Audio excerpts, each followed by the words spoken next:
마지막 권면을 하고 있습니다.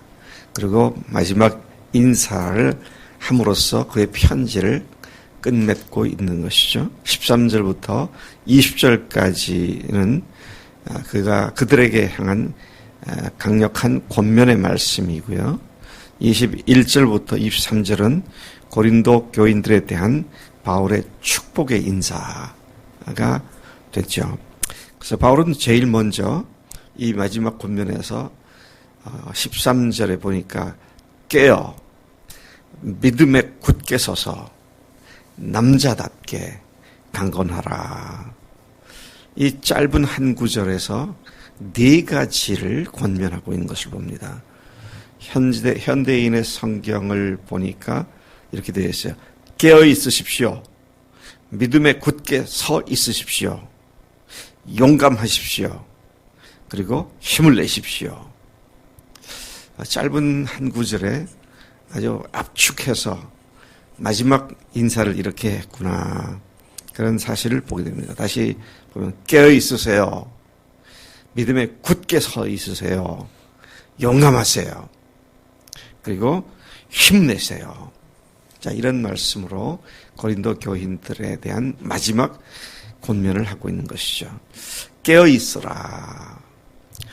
우리는 영적으로 각성한 상태, 깨어 있는 상태, 영적으로 무뎌지거나 무감각해지지 말아야 한다. 늘 깨어 있어서 비몽사몽간에 해롱해롱하는 그런 데 있지 말고 분명한 각성된 상태에 있어야 한다. 그렇게 말씀을 하고 있습니다. 데살로니가 전서 5장 6절부터 8절까지 보니까 이렇게 되어 있습니다. 그러므로 우리는 다른 이들과 같이 자지 말고 오직 깨어 정신을 차릴지라. 자는 자들은 밤에 자고 취하는 자들은 밤에 취하되. 여기서 밤이란 말은 죄인데 죄를 어둠이라고 말하죠. 우리는 낮에 속하였으니 우리 그리스도인들은 빛이신 예수님께 속한 자들이고 우리가 바로 빛 그 자체이니 뭐라고 그럽니까? 정신을 차려라. 그렇게 말을 합니다. 영적으로 깨어있지 못하고 잠에 취하게 만드는 것은 세상 일들과 세상적인 것들입니다. 그래서 그것들의 본질이 뭐냐 그럴 때 요한 1서 2장에 보면 육신의 정욕과 안목의 정욕과 이생의 자랑이다. 이것들이 너희들을 취하게 만들고 잠에 빠지게 만든다. 제가 또 이제 다른 성경 번역을 보니까 육신의 정욕과 눈의 욕심과 그 다음에 삶에 대한 자랑이다. 자, 이렇게도 표현을 하고 있습니다. 이건 뭐 아주 근본적인 인간의 문제입니다.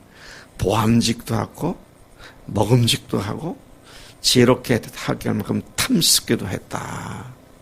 예수님을 시험할 때 마귀가 돌로 떡을 만들어라. 또 성전 꼭대기에서 뛰어내려라. 높은 산 꼭대기에 올라가서 나한테 한 번만 잡으면 이 천하만국의 모든 영광을 다 주겠다. 본질이 똑같은 겁니다. 육신의 정욕, 안목의 정욕, 이생의 자랑. 참 이것들에 취하게 되면 좀 잘 수밖에 없어요. 영적으로 흐려질 수밖에 없다. 그렇죠. 두 번째, 믿음에 굳게 서 있으세요. 믿음에 굳게 서세요. 그렇게 말하죠. 바울은 고린도 교회 문제의 원인이 그들의 믿음의 기초가 견고하지 못하기 때문이라는 것을 잘 알고 있었습니다. 오늘 우리도 십자가와 부활의 복음이라는 믿음의 기초가 견고하지 못하면 자주 흔들리고 넘어질 수밖에 없습니다. 여러분, 예수님께서 부활하신 뒤에 제자들에게 당신의 부활하신 몸을 몇 번 나타내 보이셨어요? 적어도 4-5번 이상입니다. 한 번이면 충분하지 않습니까? 부활하신 몸을 짠 하고 보이시고 만져봐라 그러고 그러면 확실한 거 아닌가요?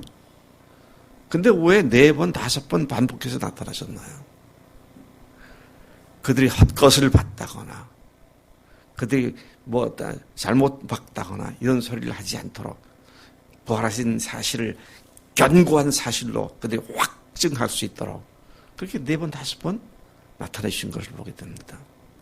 오늘 우리도요, 예수님의 십자가 부활을 믿는다고 하지만 이걸 계속 반복해서 확증하지 않으면 특히 다른 교회나 다른 목회자들이나 신학자들이나 또는 친구들이나 아는 사람들이 부활을 별로 얘기하지 않으니까 우리 주님의 기쁜 교회만 박 목사님이 특별히 저러는 거지 그럴 수 있어요. 얼마든지 그럴 수 있습니다. 근데 여러분 정말로 예수님이 죽으시고 부활하신 이 기초가 흔들리면 다 흔들린 것이죠. 그래서 우리가 주술 외우듯이 예수님 부활하십니다. 그건 아니지만 분명한 사실로 선포하고 또 그 믿음을 다시 또 확인하고 앞으로 나가는 건 우리들의 믿음의 근본이 되는 것이다. 그런 말씀인 것이죠. 또한 성령으로 인도하심을 받는 믿음의 기초. 이건 너무 중요합니다. 여러분 혹시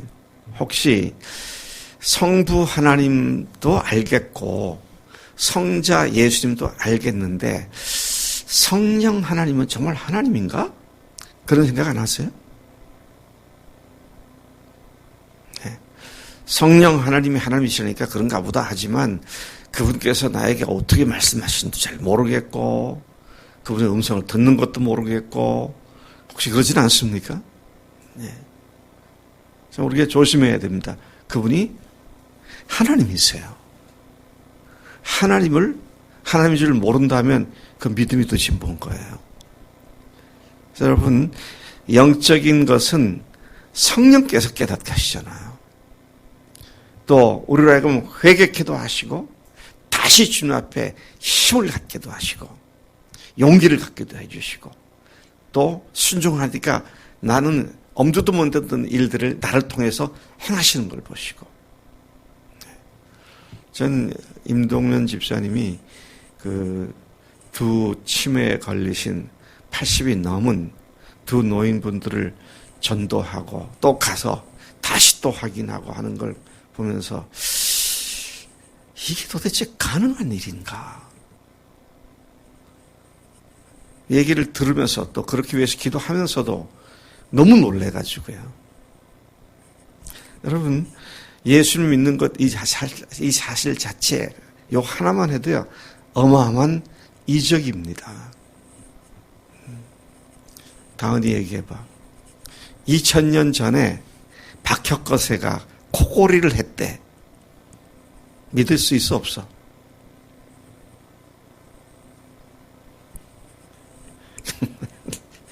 그걸 어떻게 믿어요? 어떻게 믿어?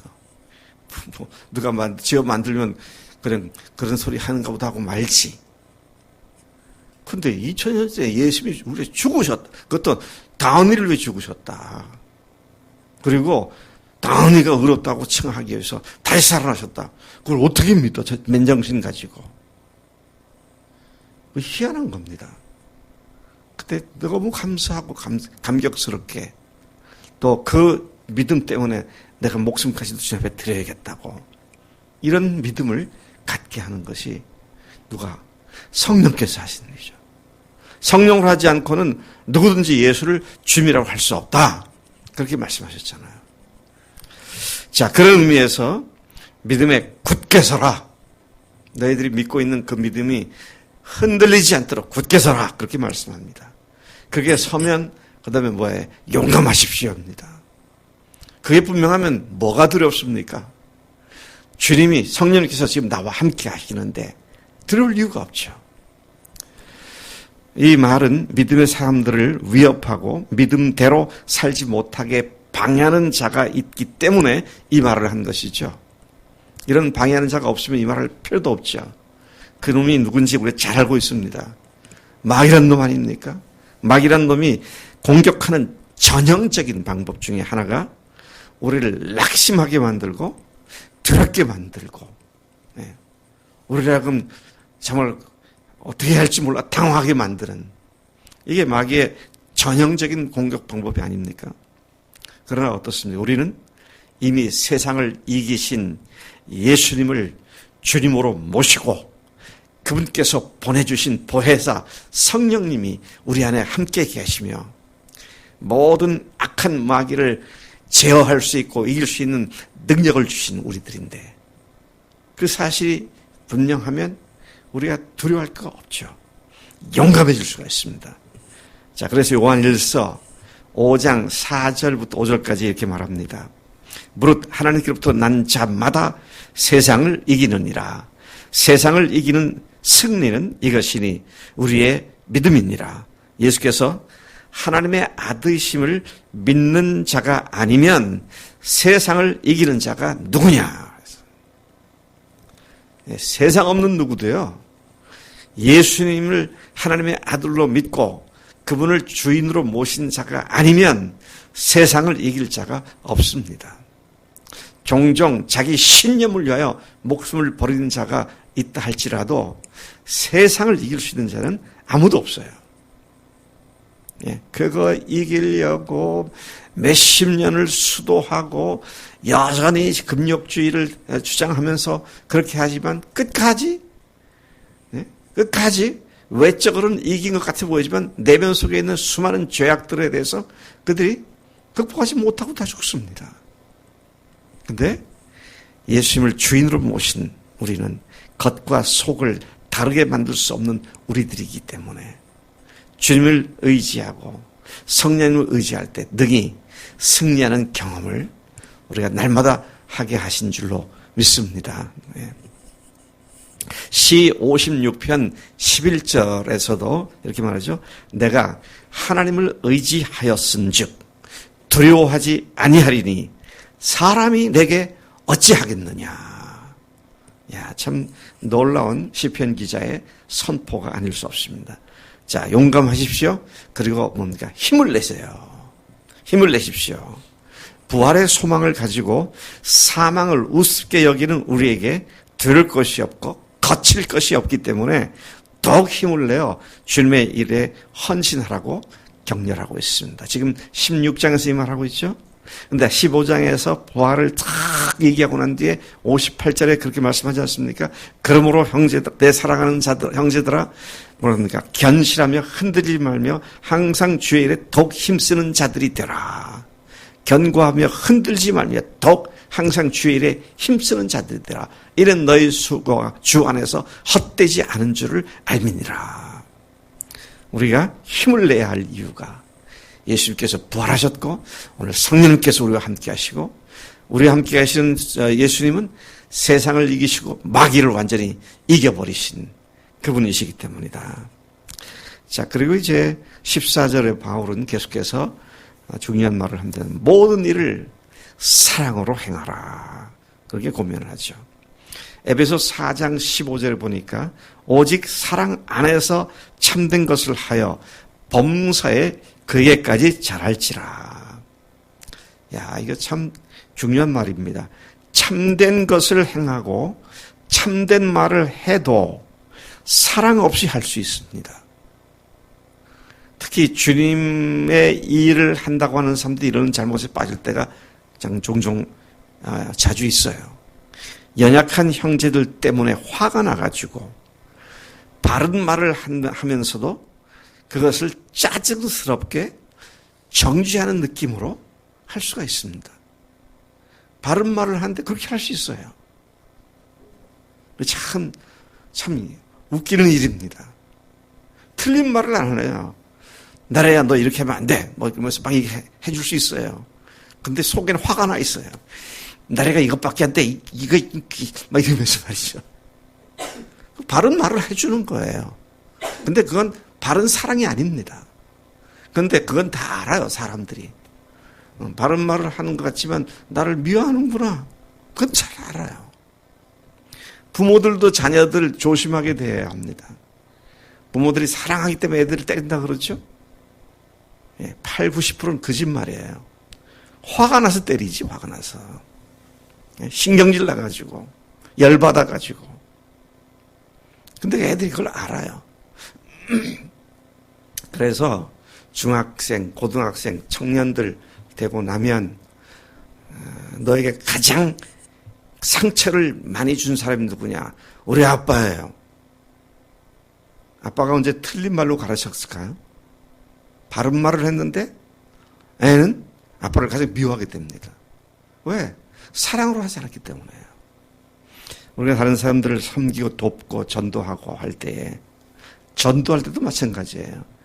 안 믿는 사람이 참 저 구원받으러 얘기하는데 이런 말 저런 말로 뺀돌뺀돌 빠져나갈 때 전도하는 사람 화가 나죠. 그럼 나중에 어떻게 해요? 그래 알았어 믿지 말고 지옥 가 이러고 끝날 수도 있어요. 참 조심해야 할 문제다 하는 것이죠. 사도 바울이 지금 그 말을 하고 있는 거예요. 사랑 안에서 참된 것을 하여 그랬는데 참된 것을 행하라 그런 말씀도 되지만 또 영어 성경에는 분명히 나와 있습니다. 사랑으로 참된 말을 해라. 그렇게 말을 하죠. 자, 그래서 우리가 이런 잘못에 빠지지 않도록 조심해야겠다. 이제 바울은 스데바나 같은 신실하게 섬기고 수고하는 사람들에게 순종하라고 말을 합니다. 그들은 성도 섬기는 일을 작정하고 함께 일하고 섬기는 자들이기 때문이다. 그런데 스데바나를 비롯하여 부드나도와 아가이고가 바울을 방문하러 와서 교인들이 바울을 대접하고 섬기지 못한 것들을 다 대신해서 채워주었다. 참 이것을 내가 기뻐한다. 이런 말을 하고 있는 것을 봅니다. 그들의 그와 같은 섬김이 모두의 마음을 시원하게 해주었다. 너희는 이런 사람들을 알아줘라. 그렇게 말을 합니다. 아시아의 교회들과 아길라와 브리스가 부부와 그의 집에 있는 교회가 너에게 간절히 문안한다. 브리스길라, 아굴라 부부 집에 교회가 있다. 좀 그때요. 그 당시에 각 집이 교회였잖아요. 예. 예배당이 없으니까 믿는 사람들이 전도해서 몇 사람 모이면 집에서 모여서 예배하고 기도하고. 그래서 그걸 하우스 처치라고 그러죠. 가정교회라고 그러죠. 성경이 말하고 있는 가정교회는 한 가정이 모여서 예배하는 가정교회 그 말이 아닙니다. 가정을 중심으로 가까이 있는 사람들이 10명, 20명, 30명 같이 모여서 예배하는 이걸 가정교회라고 그러죠. 누구누구 집에 있는 교회. 그러니까 여러분 저는 우리 교인들 가정들이 다 집이 다 넓었으면 좋겠어. 누구한테 얘기를 해야 되나. 민아나 앞으로 너 30살쯤 돼가지고 45평 아파트를 소유했으면 좋겠다. 방 한 4개쯤 있어가지고 그럼 다른 청년들이 와서 같이 거기서 뒹굴고 자고 먹고 하면서 훈련받을 수 있도록 그런 집 하나 얻었으면 좋겠어. 우리 교인들 집이 다 그랬으면 좋겠어요. 네. 그런 집 해가지고 문 꼭 다 잠아 담고 누구도 못 들어오게 하지 말고 항상 냉장고 문도 항상 아무나 와서 열어 먹게 하고. 네. 자, 21절을 봅니다. 바울은 교인들에 대한 친밀감을 어떻게 표현하고 있습니까? 나 바울은 친필로 너에게 문안한다. 그렇게 말하죠. 누구든지 주를 사랑하지 아니하면 저주를 받을지어다. 와, 바울이 이런 말을 다 했네. 사랑하지 않으면 저주를 받을지어다. 아니, 뭐 이렇게까지 저주까지 얘기했나 그런 생각을 할 수가 있죠. 여러분 오해하지 마시기 바랍니다. 사랑하는 일에는 중간지대가 없습니다. 사랑하거나 아니면은 미워하거나 미워한다는 말이 무관심하게 대하는 것입니다. 중간지대가 없어요. 다른 말로 하면 영적 진공 상태가 없습니다. 사랑 안 해도 별 문제 없는 그런 게 없어요. 사랑 안 하면 우리에게는 저주입니다. 참 이거 무서운 얘기입니다. 또 분명히 알아야 합니다. 사랑을 하거나 사랑하지 않는 것만 있을 뿐이에요. 사랑하지 않으면 왜 저주를 받나 하면 사랑하지 않으면 사탄이 파고 들어옵니다. 예. 그래서 저주받는 삶을 살게 만들어요. 야, 이게 참 바울이 이걸 깨닫고 사랑하지 않으면 저주를 받는다. 이 말을 하고 있는 것이죠. 24절에 바울이 이렇게 말해요. 주 예수 그리스도의 은혜가 너희와 함께하고. 제가 그랬잖아요. 바울의 모든 서신서의 시작과 끝이 은혜를 구하는 것이라고. 예. 은혜가 뭐라 그랬어요? 원석이 은혜가 뭐야?